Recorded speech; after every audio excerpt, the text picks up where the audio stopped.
Perfect. Yes. All right. So, okay. Hang tight, Instagram. We're going to be going live on both. All right. I think we're set up now. We're live. All right. First and foremost, though, bro, thank you for your time. I really, really appreciate you.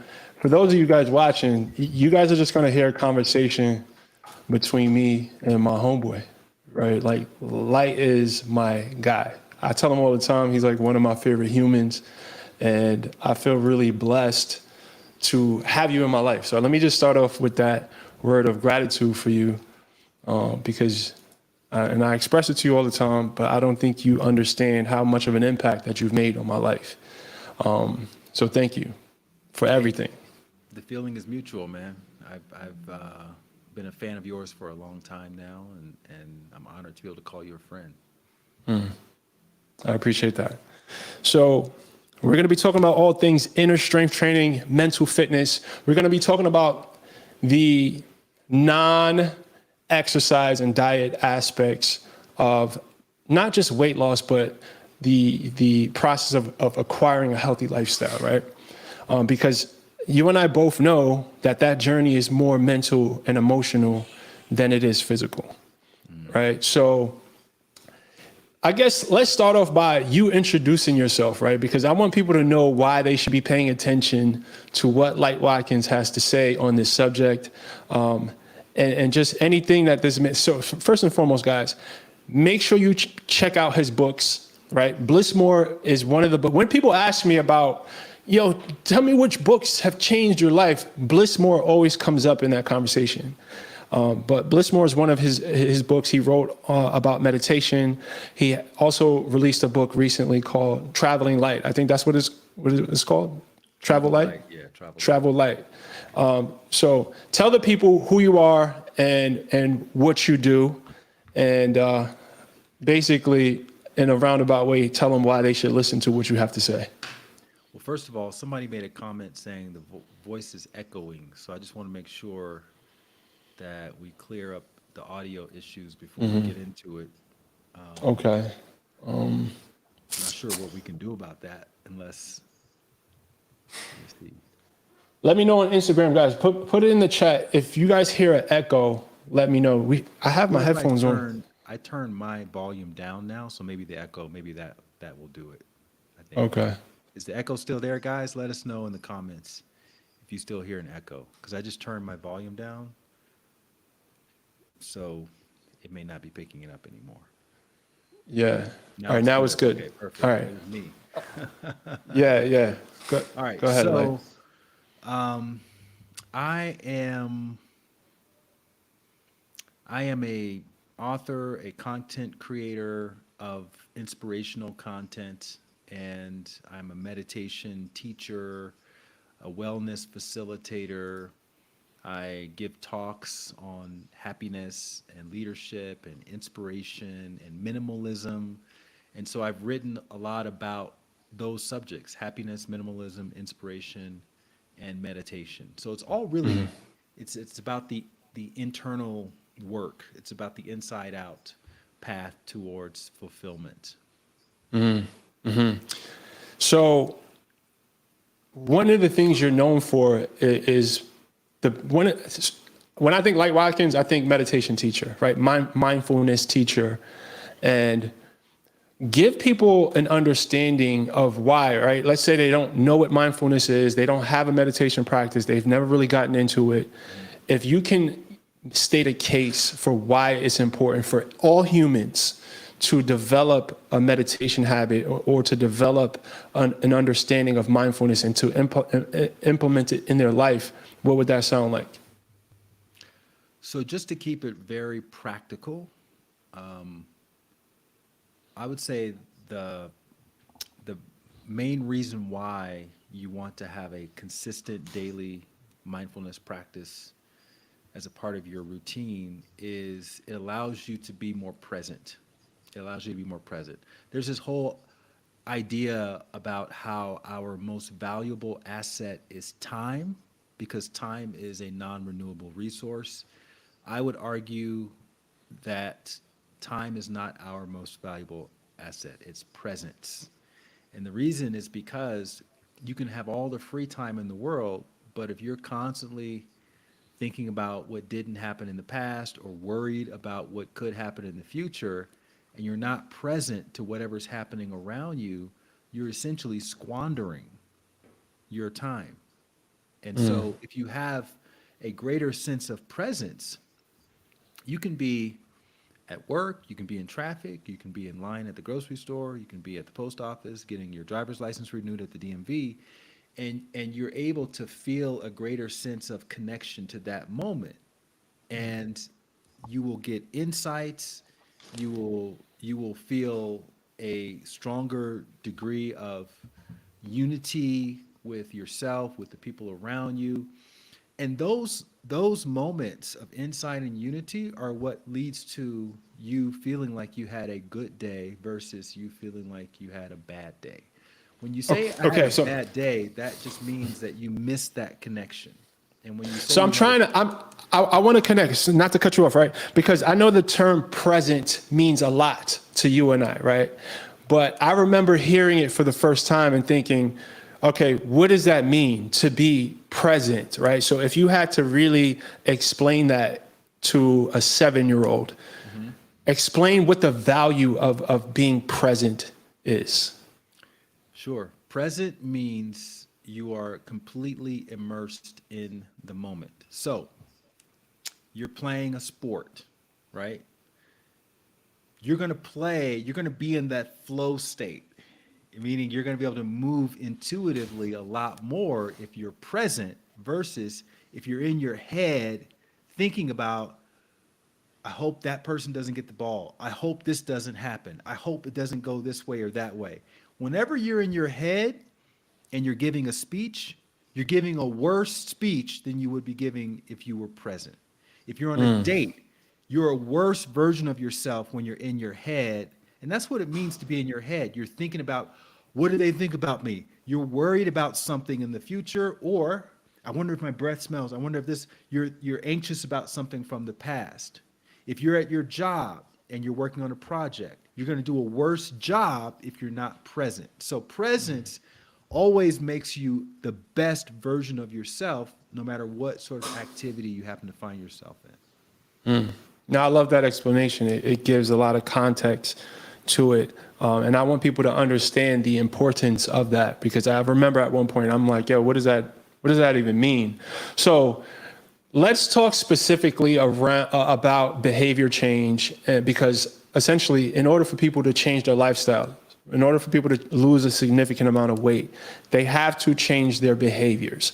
So how does mindfulness help a person lose weight, or just on the broader context, change their behaviors? Two ways. Number one, it helps you to see connections between unsustainable patterns. It'll help you see, oh, whenever I eat this, I feel like that. And when I feel like that, I don't feel like walking. I don't feel like exercising. I don't feel like doing the things that I already know, because I'm a smart person. I know that I need to be doing more of this. I need to be, on the treadmill. I need to be going to the gym. I need to be getting myself more active on a regular basis, but I just don't feel like it. And I read a book about how I'm supposed to do what I feel, because that's self-care. We start bullshitting ourselves, right? Because we don't have that sense of presence that allows us to see the pattern. And we don't realize, or we use selective amnesia to justify old patterns. And this is the thing that the ego is really good at doing, is your ego knows your weaknesses, your ego knows your excuses like the back of your hand, and it knows exactly how to get you to do the thing that you feel like doing versus the thing that you know you should be doing more of. The other way that mindfulness helps you with weight loss and any goal really is it allows you to find comfort in the discomfort of boredom and of consistency, which is necessary. It's absolutely necessary for any sort of transformation. You know, people talk about being an entrepreneur, people talk about starting up a business or whatever the thing is, and you think about the outcome. Oh, I want to exit for $1 billion. Oh, I want everyone to love me. I want to win these awards. What you don't really think about is owning your own business, just like maintaining your own health, is going to come with a lot of boredom, dealing with incompetence, even your own incompetence, a lot of starting and falling off the wagon and coming back. Nobody's clapping their hands, nobody's applauding you, nobody gives a shit if you do it or don't do it. So you have to become your own cheerleader, you have to become your own mentor. A lot of times you have to become your own coach, and you have to push yourself at 5 in the morning when you know you need to get up because you have a full day of work activities and childcare activities, and you only have these 2 hours between, 5 and 7 where you can work out or do all the activities and the habits that you want to do in order to move forward a little bit more. So just finding that comfort in the discomfort of pushing yourself, your mindfulness practice will help you with that as well. I give meditation and just my habit, my mindfulness habit, so much of the credit that for the peace that I have in my life, right? And for a lot of the self-awareness that has become one of the most powerful tools in my toolbox for just managing the ups and downs of life in general, right? So I really want us to state a case, like a strong case for why someone who doesn't currently have mindfulness on their radar or part of their daily routine, why they should, right? So I'm doing a group coaching program. It's called We Are Gods, and it's mental fitness, right? Inner strength training is what I'm calling it. Is a big thing that I'm trying to promote and get people to really, because that is the key, right? You develop self-awareness, you develop, like you said, you start to recognize patterns. It gives you the ability to sustain the boring, monotonous parts of the journey. All of this stuff is absolutely necessary, right? The diet and exercise part doesn't matter, right? If we're talking about sustainability, the diet and exercise part doesn't matter if you don't develop these, the mental and emotional resiliency. And mindfulness has definitely been the pathway to that for me. So let's talk in a practical sense of how a person can form the habit of meditation or form the habit of mindfulness, how to start to incorporate that into their life. Like, what are some first steps for people to take? So as you know, I wrote this book, Bliss More: How to Succeed in Meditation Without Really Trying. And the reason why I felt like it was necessary to write this book is because out of all of the books on the market, I didn't see any books that advocated for a singular technique that was easy enough to do for a busy person with a busy mind and with needing to use enough discipline just to read a book, right? What you mostly find on the market are meditation books that were written by doctors, by researchers, by celebrities, by internet marketers, and by influencers. Rarely will you find a meditation book that was written by someone who's a non-monastic person, someone who's not a monk, who's not a nun, right? Who doesn't walk around with a robe on, who has been on the front lines of working with other regular people for dozens of years, right? Not working with other monks, not working on silent retreats with monastic types of people, and someone who is used to all of the common excuses that regular people have, and someone who understands how a regular person's mind works, and also what tends to get in the way of just regular everyday, busy, urban professional types. So that book didn't exist. And that's why I wanted to write that book, was to give other regular people who have busy minds and antsy bodies a roadmap for understanding the principles, not just of meditation, but the principles of your mind while you're meditating, because that's super important. The most instruction you'll normally get from some of those other books is notice your thoughts like clouds in the sky, focus on the white light, let go of this, imagine that, right? And they're giving you 100 different techniques to choose from, and you have to determine which one is the best one for you.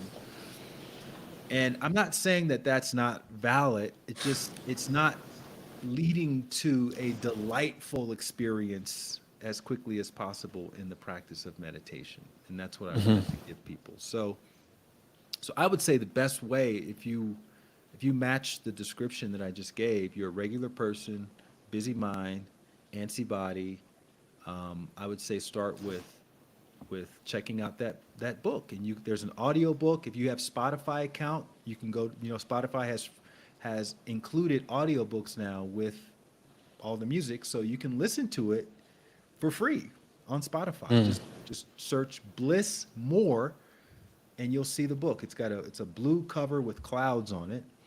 Or you can go to YouTube, and people have done summary versions of the book. So there are free options. You don't have to spend any money just to get introduced to No, this. y'all, listen. Hey, let me cut you off. Buy the book.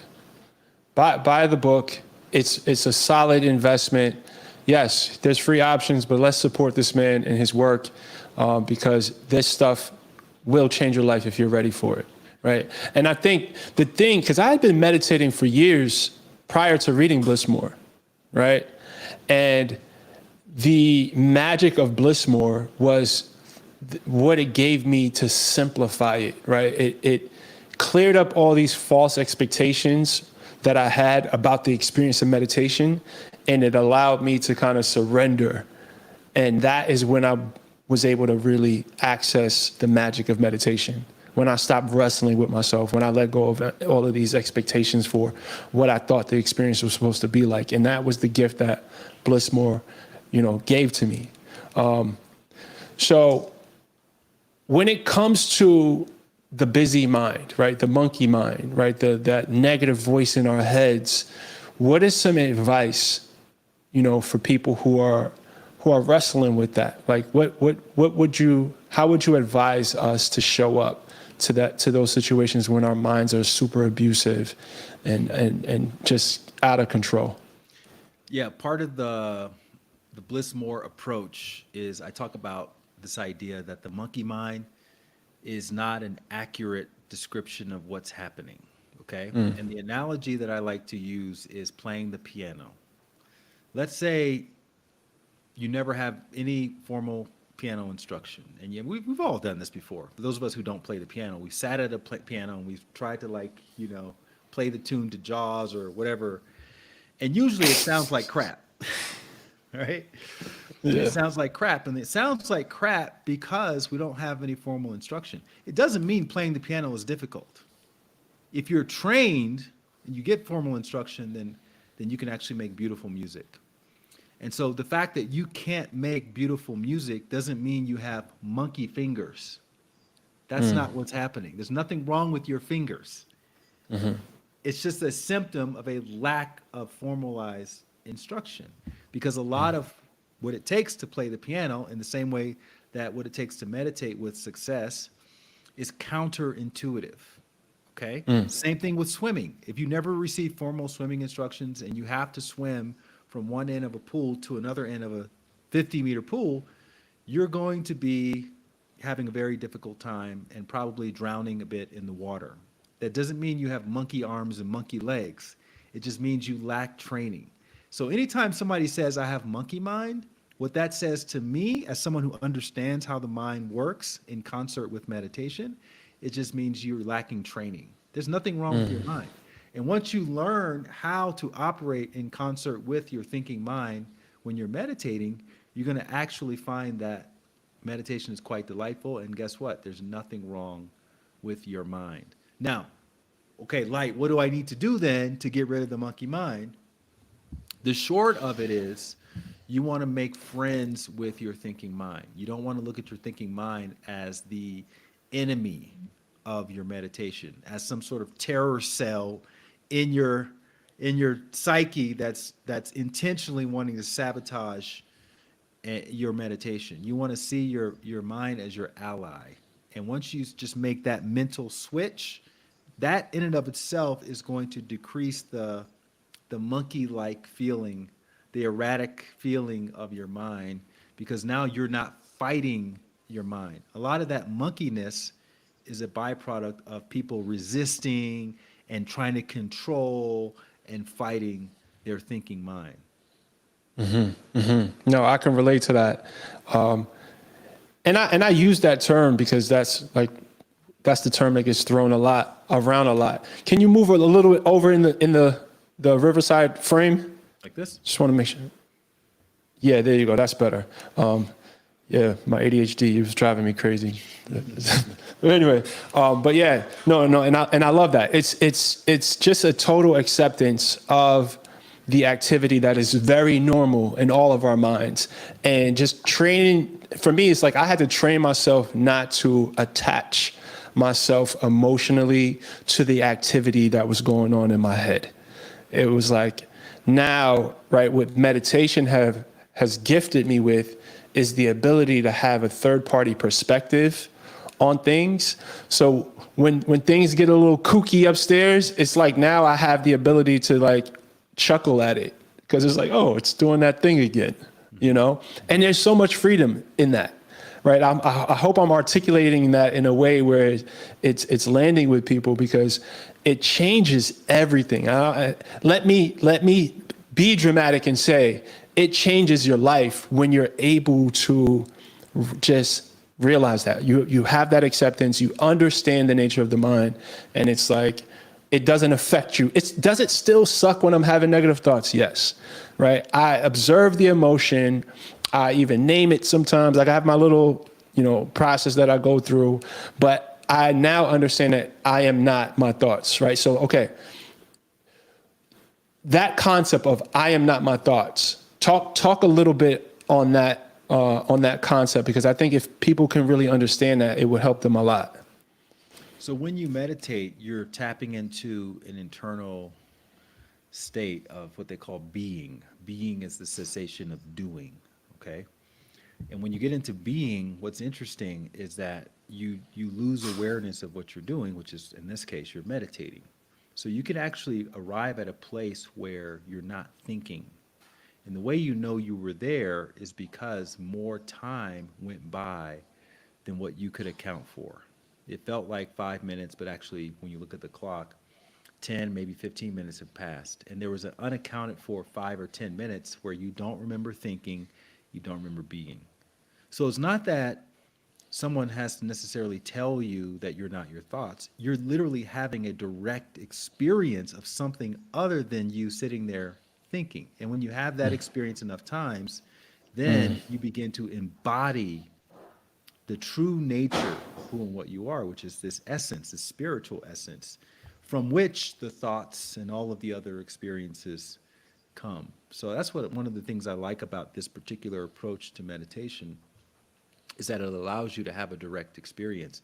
And when people are like online debating about God or Jesus, or if this person existed, or if that thing, if that belief system is real, the reason they're debating is because they don't know. Nobody knows. Nobody's had the direct experience. Once you have the direct experience, you don't need to debate with anybody anymore, right? If someone says, oh, if someone has a purple wall in their bedroom, and then someone else online says, no, it's a yellow wall. Okay. You're not going to argue with them. Yeah. It's a yellow wall. I know what it is because I sleep in the room myself. So once you start having that direct experience, you find that, and this is a part of stabilizing more inner peace. You don't have to debate with anybody about anything because you don't take things offensively anymore. You know who you are. You know what your essence is. You know what you're here to do.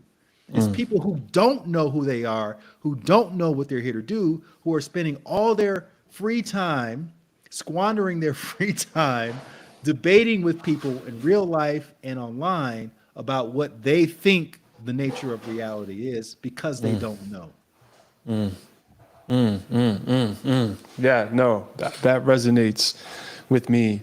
And one of the things that I cherish the most, and I keep going back to this word, is my peace, right? I have my peace, I protect it, and I prioritize it. And what you're saying strikes a chord, because it's like once I really started to embody and really lean in on what I know about myself, it was really hard for things externally to disturb my peace. So, all right, I want to switch gears a little bit, right? Most of my audience are men. And I think it's important for a man to know their purpose, right? That term gets thrown around a lot. And I would love to hear what your take is on a man finding his purpose, knowing what your purpose is. How do you find your purpose? That whole conversation. What are your thoughts on that? So one of the things I write about in my book Travel Light is you never have to worry about finding your purpose. What I say instead is to follow your curiosity relentlessly. And if you follow your curiosity, eventually your purpose will find you. And what that means in a real world situation is, let's say you're overweight, and let's say you want to get into better shape, right? But if you were to just look at your lifestyle, it doesn't look like from your day-to-day, moment-to-moment activities that you're moving in that direction. But then you come across Brix's transformation video, and you keep going back to it, and you keep going back to it, and you keep watching it.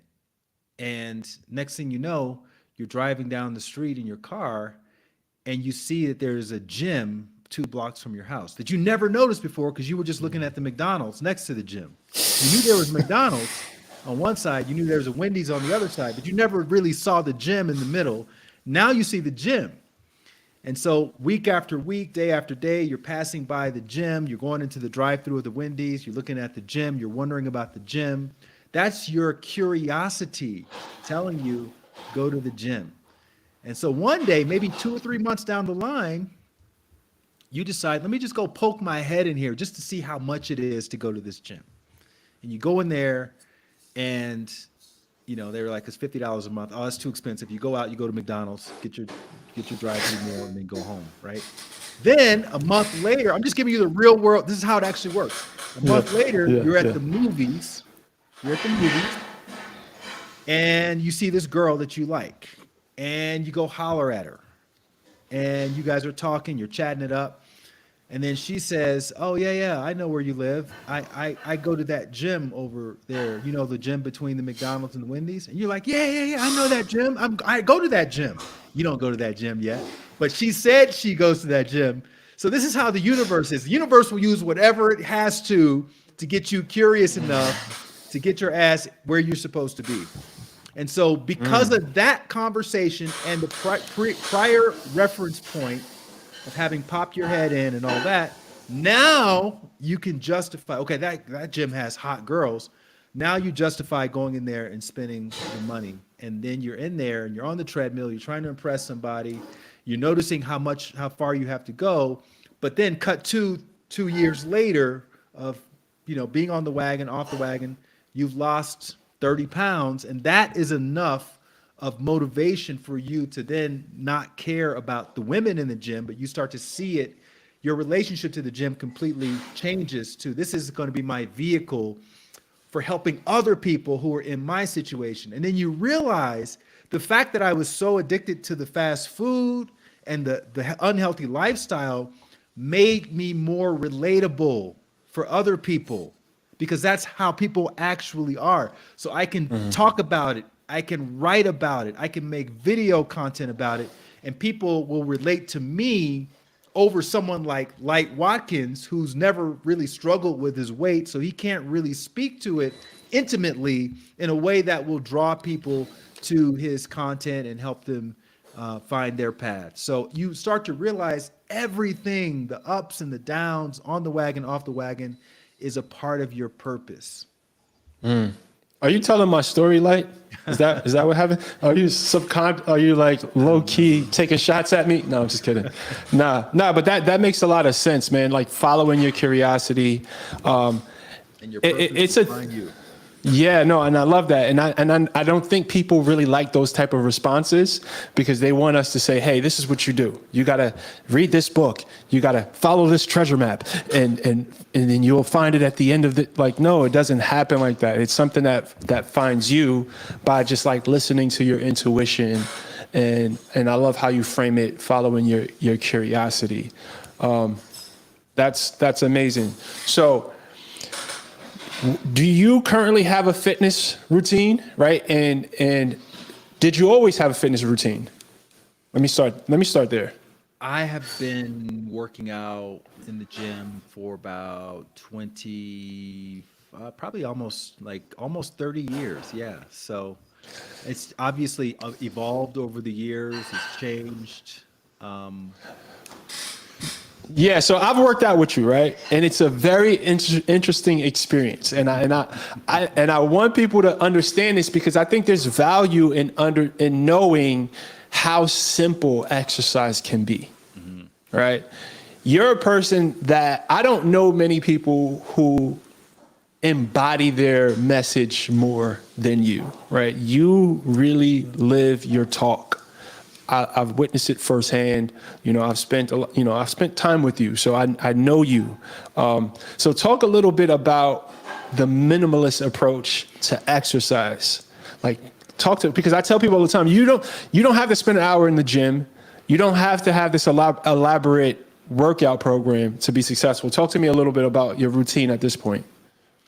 So my routine focuses on compound exercises, which are arguably the more effective exercises for increasing or maintaining muscle.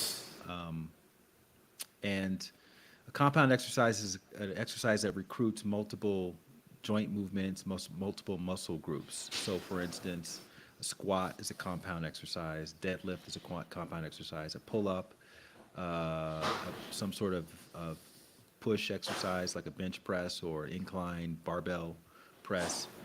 And I go for progressive overload. So I'm aiming for anywhere from 5 to 7 reps, about 5 sets, so that by the time I get to the last set of 5 or 7 reps, I am at failure while maintaining good form.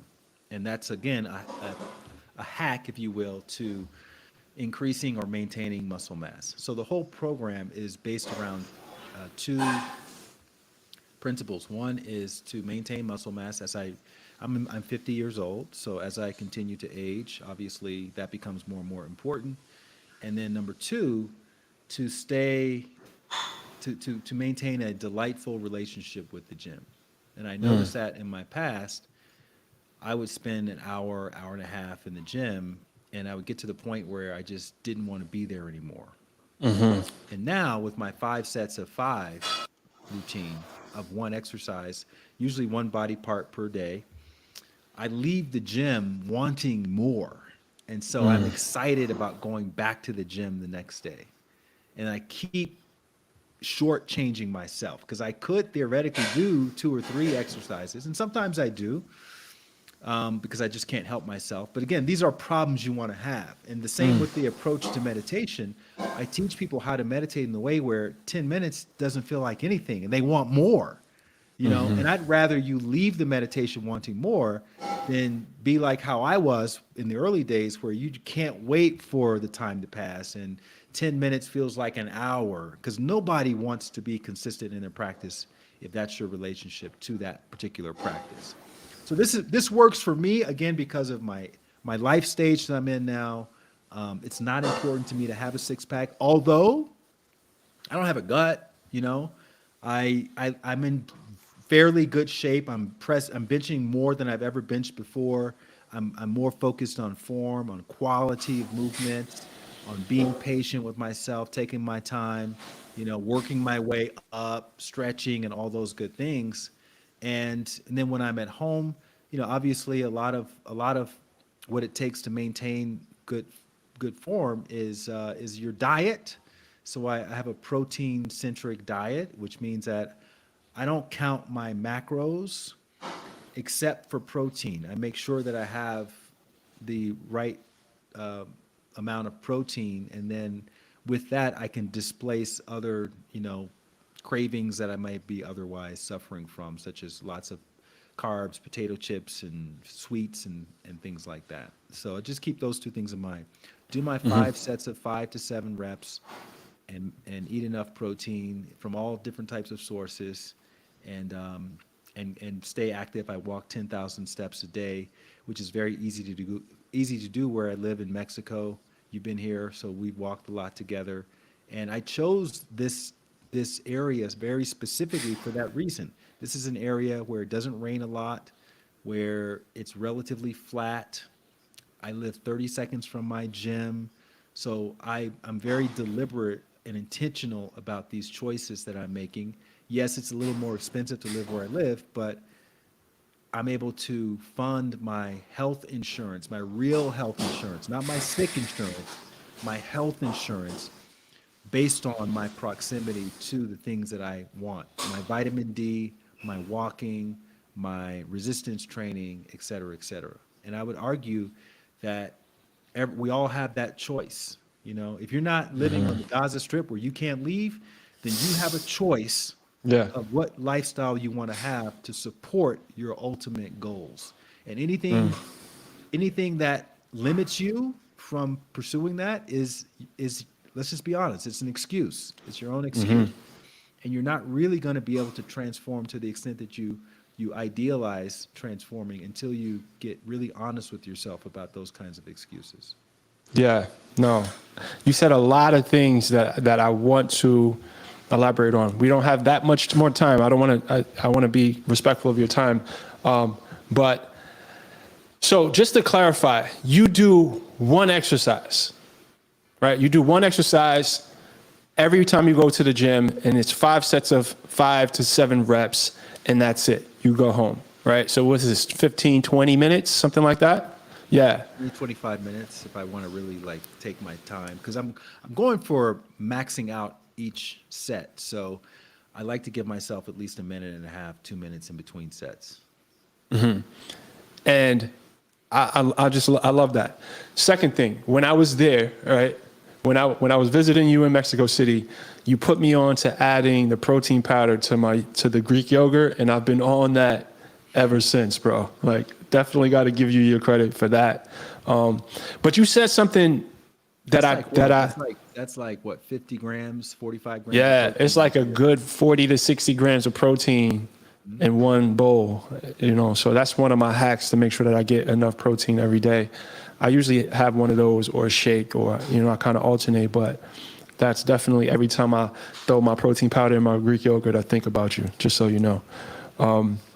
But you said, and let's make this the last thing. You mentioned making going to the gym a delightful experience, right? And I love that, right?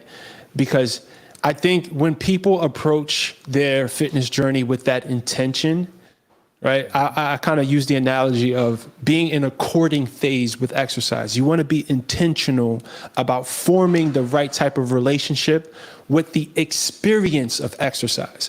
That's why I hate to see trainers in the gym with people who are just getting started, and they have them doing all types of wild. You're doing burpees and sit-ups, and no, you're pretty much ruining this person, potentially. Yeah, you're traumatizing this person, which is going to make it 10 times harder for them to make this a habit. So I love that concept of being intentional about making sure that you try to create a delightful experience in the gym and leave wanting more. Yeah. For sure. Yeah, I love that. So thanks for sharing that with us. I think the more important than what you do is how often you do it. And that's, if you can build your consistency muscle by taking the less is more approach to anything, you'll do it more often. And when you look back, I'm looking at you right now and see your pecs and your shoulders and all that, and that, you look great. And I know that it didn't happen from one or two training sessions. It happened from, maybe 1,000 training sessions. And so there was a body of work that you had to accumulate in order to create the physique that you currently have. And the same is true for the mind and the spirit and the emotional health. There's not one meditation that I can look back on in the last 25 years and say, that was the one, that was the turning point. It was the body of work. Even the first 4 years of feeling like I was having to use a lot of guesswork and didn't really know what I was doing, that made me appreciate when I knew what I was doing, when I met my meditation teacher back in 2003. So it all played a part in the outcome of it. And so the consistency is really, I think, the most important thing when it comes to transformation. Consistency over intensity. That's my motto. It's definitely something I live by in every area of my life.